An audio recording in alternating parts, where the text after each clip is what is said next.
shauki take, in dai da ke duk tsanani zan tsallake. Ina tasha bacci kiran ki farko shi nake, muryar kin ban ji ba har wani ramewa nake. In kuna ji a ranar har wani daga kai nake, balle ki kira na habibi na yaya kake. Sai in ji a raina duk wani kunci ya warke, ko da mutuwa ta zo ta ɗauken bandake. Ni ban yi zato ba shi so haka nan yake, nai alfahari don ko ina zan je da ke. In zan yi dole na san sai na sa da ke, wata rana ni da ke aure muke. Duk wanda ya ganki ya san kin cika mace, a cikin zuciya na saka ki bari ayi mun kwace.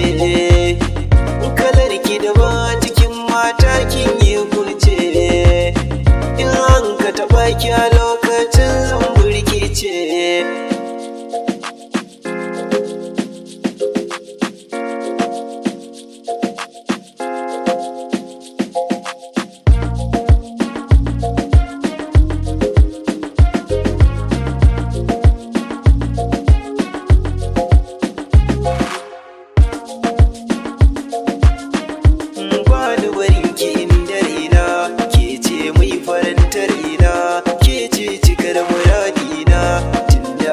So da kauna a soyayya,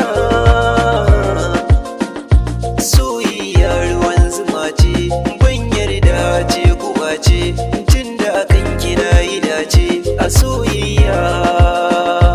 Soyayya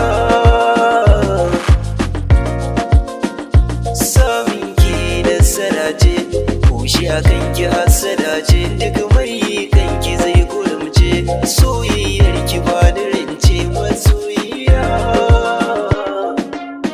kyakkyawar budurwa san kowa haka kike. Saboda kauna na ji ana kama muke, daga kin fito idan kowa kanki yake. Kaunar da nake miki Allah sa haka kike, saboda kauna ta rike an ce kin mallake ni.